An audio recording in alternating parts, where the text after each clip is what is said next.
วันนี้กับพ่อให้ชื่อติยาทำทางเนาะเด้อสบายลูกหลานโกมีเนาะเด้อคอยขับคอยไปคอยมาเด้อระวังรถเด้อใจนิดหน่อยเจ้าลูกหลานดูเว้ยบุญถนอมเบามีเจิดบ้านเฮาคันเห็นในใจกับพ่อกระทักเลยเด้อเบาเจิดบ้านใช่กับบ้านเดียวกันอยู่บ้านยังสูงนี่ผมก็ยังสูงกับแคนนี่เด้อบ้านนั้นผมก็ยังสูงแมนทันโมเขาเหมาที่แมนแล้วดันเขาเหมาเด้อครับทันโมทานเก่าเลยโดยคุณข้าวสำเนียงการจิไปต่อเลยนี่เด้อข้าวเลยเด้อไม่ได้พอเป็นกำลังโดยไปขับใจจบดีกับสบายดีหรือว่าสวัสดี FC หมดชั่วโมงสู่บอลเด้อบ่ว่าในและต่างประเทศก็ยินดีเข้าสู่2บ่อน้ำพามดอีกแล้วพี่น้องมื้อนี้ก็บังเอิญพี่น้องไปบนกองผ้าป่าอยู่บ้านศิวิไลบังเอิญไปพอใหญ่ชมพรเป็นปั่นจักรยานมาแต่พูนแต่เซโนแต่เชวันเปิดว่าปั่นไปเรื่อยๆพี่น้องแล้วก็ไปทักทายเพิ่นพี่น้องแบบว่าบ่มีบอลผักบ่มีบอลเสาพี่น้องเพิ่นว่าคำใส่นอนหันพี่น้องว่าเว้าแล้วเป็นตาสงสารแล้วพี่น้องปั่นจักรยานโอ้10 กว่าปีแล้วจักรยานแล้วพี่น้องไปเบิ่งไปชมว่าเป็นผู้ใดเฮาก็บ่ฮู้บ่เคยเห็นเพิ่นจักเถื่ออายุปั่น70 กว่าพี่น้องไปเบิ่งไปชมพี่น้องบ่ต้องศึกษาเสียเวลาไปเลยว่าเป็นไผพี่น้องแต่งตัวรอเนาะสุดยอดแต่งตัวรอเลยใหญ่ไปเที่ยวแบบปั่นจักรยานที่ไปใช่ไหมใหญ่เมื่อบ้านเกิดเมื่อเยี่ยมบ้านเกิดเมืองจงคอนตอนนี้มาที่ใช้ปกติตอนนี้มาที่ใช้ตัวนี้ไปชูเมียอยู่เชโนบ่เมียคนเมียเอากันไปตายปะคนปุ่นเมืองลูกจะไปทางไหนบ้านนี่จะไปหาตุพายทางไหนจะพาตุพายบ้านดูนี่ศิวิไลในปะเถาบ่ได้ไปบุญเลยมันนี่บุญจะไปใช่หรือว่าไปน้ำกันเลยบ่อยู่หันเลยจะไปพุ่นเลยจ้ะค่อยสิไปไว้แม่ค่อยอยู่หันแม่ค่อยเข้าถือกันเลยใส่จะไปน้ำกันเลยจ้ะแม่ค่อยก็เข้าธาตุอยู่หาเตาพายเลยเนาะแม่ไปเจอกันอยู่ตุพายมันคักแล้วเมื่อกี้กันเพื่อนค่อยก็อยู่สุขไส้นี่แม่ค่อยใต้น้องค่อยเฮ็ดเวียกขายจนหมด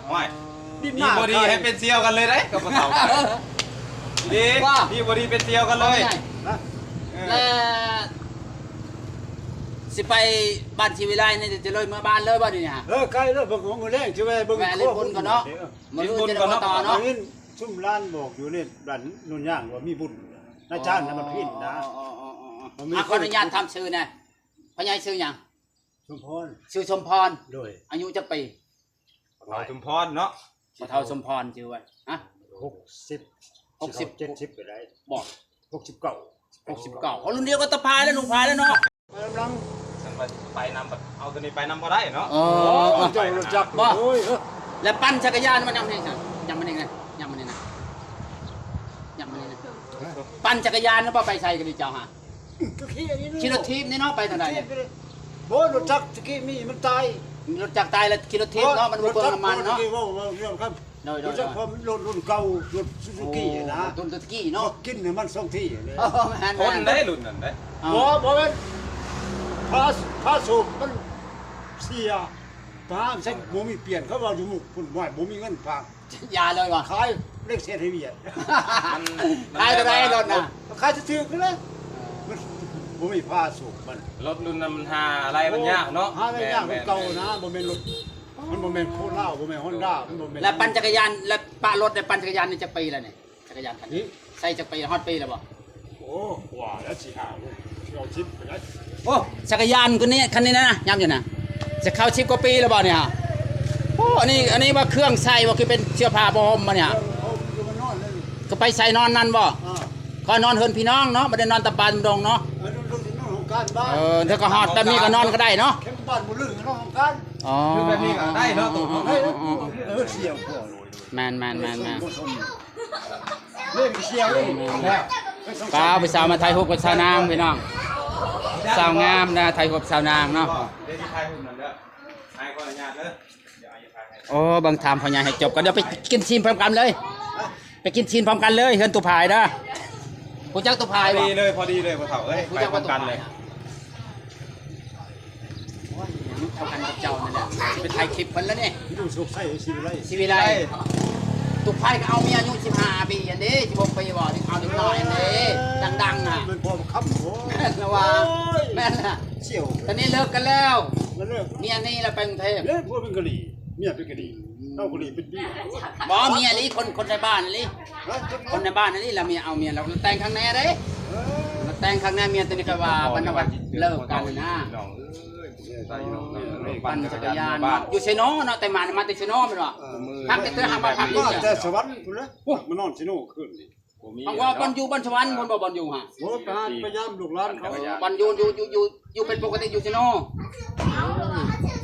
แม่แล้วใหญ่ไร้บ่อนนะ เจ้าหน้าที่อยู่ชุมืออยู่ใช่อยู่เซโนบ่ เดี๋ยวนี้บ่อยู่บ่มีอยู่น้ำลูกน้ำหลานไปได้ อยู่ใช่สมมุติว่าเฮามีออเดอร์จะไปถ่ายคลิปจะได้เนาะที่มันดังอันนี้เขาจะไปถ่าย เมื่อพุ่นมันสิอยู่พุ่นเลยบ่ปะเฒ่าหรือว่าสิมาอีกกลับมาอีก เพราะคุณเป็นลูกหลาน ไปอยู่พุ่น ว่าสิอยู่เฮิงบ่อยู่บ้าน บ่ได้อยู่เขาเบิ่งไปย่ำซื่อๆนะ เวลานั้นก็กลับมาอีกเนาะ แล้วก็ฟัง มีเอาเบอร์โทรศัพท์เอาเบอร์โทรศัพท์ได้บ่ปะเฒ่า โทรศัพท์จะมี บ่ได้ใส่แล้ว โทรศัพท์ก็บ่มีบัดนี้อ้าว นี่นามบอล งานเข้าบ่ได้ติดต่อบ่ได้เนาะ นี่พี่ก้านตา ลุงสมพรนี่เนาะ บ่เห็นผู้เจ้าได้บัด อ้อ เห็น ตาเดียวเนาะจานเนาะเห็นแต่ครั้งเดียวมันยังเห็นตา ก่อนแล้ว มันยังเห็นตา มันมีแนวเขาใช่ ไม่ดีดเลยไหมอ่ะ บ่มีแนวเขา แมงไหม้บ่ แม่งไหม้เขาขึ้น ทองคืนบ่ เออ ไปใช้ไปหาเยื่องบ่ แม่กัน ไป ได้แข็งๆ แล้ แล้ว ว บาง ว่า ทางได้ติดโค้งสิหัวไปโค้งนี่ ปั่นจักรยานมาเลย ปั่น ถนน ปั่นจักรยานเลย โอ้ได้จักรยานนี่แล้วว่าจิตตาบอดนะบ่ มันลวกเว้ย5-6ปีแล้ว อันที่บอลเนี่ยเป็นย้อนจักรยานเนี่ยบ่ บ่แม่นเป็นของฉันเป็นแม่งไหม้ แซ่บๆ ขี่ หน่ จั อย กรยานเนี่ยบ่ เอ ที่ อ แม่งใหม่ ติดโค้งสิหัวนี่เยี่ยงมันเข้าแล้วมันลวกเลย โดย ไปทำจ้าทางหมอแพทย์เขาก็ว่าบ่มีเขาว่ามีแต่ว่าเขาว่าไปผ่าตัดจะบ่มีเงินได้ไปหุบหมอเมืองไก่ซอนนครไก่ซอนสวรรค์ ไป นี่ แกะตาแล้วเนาะมันอีกเสา โอ้ เนาะ แกจะบ่มีเงิน โดย เขาแก้ให้ มันแพงได้แพงได้แม่นบ่แพง แค่ในโลก โอ้ นี้ แกะก็บ่ดีเสียแล้วคนเสียกับแกะเรียกบ่ฮอง พอปรึกษาหลายคนเว้าบ่ได้เด้ บ่ได้แกะก็บ่ดีดอก แกนี่เห็นหุงอยู่ครับ เป็นฮงบ่ฮองเอาอีกเป็นคือเก่า ตอบตัวนี้บ่ได้บาด มันคือเก่าเป็นคื มั อน ต้ เก่า องมีตัดหลอกตาต้องตัด ต้องมี เขา ไต้ ตัด หวั เป็น น ใช้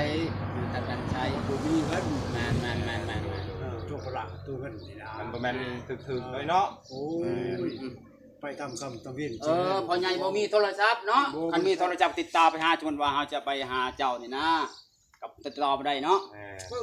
วันนี้ตอนนี้สิไปต่อขี่จักรยานเนาะแบบเมื่อยใช้กับพักหันบ่ มือครับอัน พอเท่า ใช่ครับ สมพรเนาะพอเท่าสมพรอายุ60กว่าเนาะ 69 แปลว่าบ่มีเมียเสียแล้วอยู่น้ำลูกน้ำหลานลูกหลานก็อยู่คนละบอนคนละสีบ่เขามีครอบครัว เขาไปสร้างครอบครัวให้มันได้ ให้มันแล้วเจ้าก็อยู่แบบบ่มีจุดหมายมันบอกง่ายๆว่าไปใช้เอานอ นี่ น จะลูกหลานนะแต่จุดไว้กัน บอนที่อยู่ปกติเลยมีบ่บอนจะอยู่ปกติอยู่บ่มีบ่ บัวเลย ไป พักไปเรื่อย พักไปเรื่อย เรื่องที่ว่าอยู่แบบถาวร พักกับไม่พักน้ำลูกน้ำหลานมันละว่า ไม่ใช่ลูกหลานกับเขาเพื่อนเขาพวกเขา พักคนนึงคืนนึง2คืนแล้วไป เก่งเขา เกรงใจเขาเนาะ ที่อยู่ห้องอยู่เขาไม่ได้อยู่ ก็ ว่า ก็ดีพอเท่านี่ก็มีบอลพักไปว่า ว่า ลูกจะคนลูกจะทั้งหมดจะคน คนเดียว ลูกผู้เดียว อ่า เอาเมียไหน ลูกสาวคนเดียว เอาผัว เขาเป็นพนักงานอเมริกันสวรรค์มันเป็นกองตำรวจชายแดน โอ้ลูกเราเป็นตำรวจกองชายแดนพอ พ ได้ วกเจ้านั้นอยู่ด้านนี่นะด้านขวาสกุลนี่นะ ก็มีเงินน้ำลูกนั่นละพอได้ใส่ใจ มันให้อยู่ให้น้อยเลยมันไล่บ่ไหลมันจะเฮากินเหล้า ให้ไรจะไปกินเหล้ากินเหล้าบ่ กินอยู่ยา กินกันติดไปน้ำโมไว้จะกินว่า บ่กินได้ตั้งบ่กินแต่ เอาลูกก็ยัน ชื่อ ว่า ให้ กิน ได้ เหล้า บ่กินลูกชื่อให้แม่ก็บ่กินได้มันผิดตัวนี้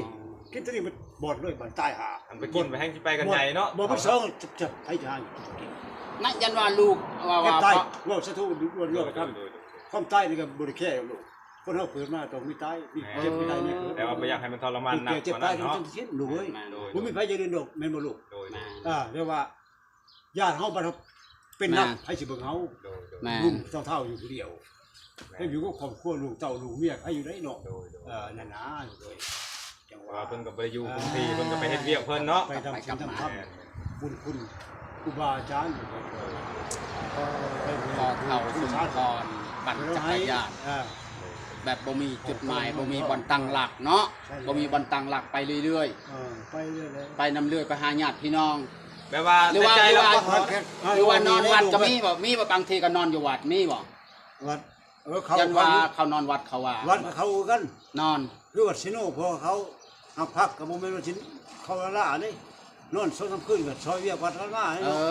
ธรรมดาดอกมันน่ะก็ช่วยอยู่ไสว่า ทำบุญทำทาน แม่น ปกติเนาะ ปกติอยู่แล้วเฮาอยู่ไสเฮาก็จะอยู่ใช้งานเพิ่นเอาไปนอนซื่อๆเพิ่นก็บ่ให้นอนแล้ว เขา เนาะ หมดทุกวัน โดย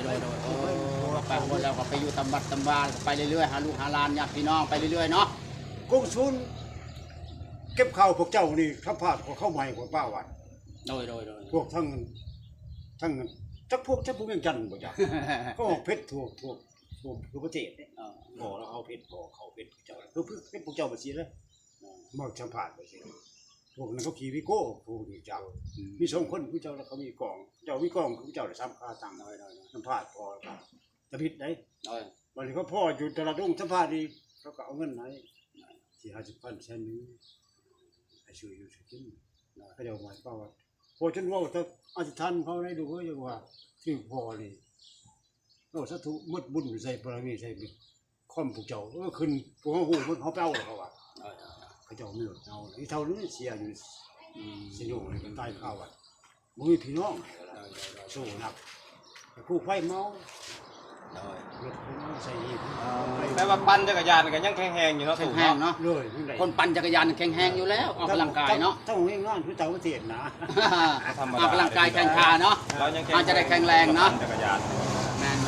ออกกำลังกายเนาะ สรุปสิไปสิไล่เพิ่น แม่นไปกันพร้อม ไป กัน ก่ บ่ อนแล้วเจ้าไปสิยิ่งคำสิไป พวกเขาก็ตั้งมื้อนี้แล้วว่ะ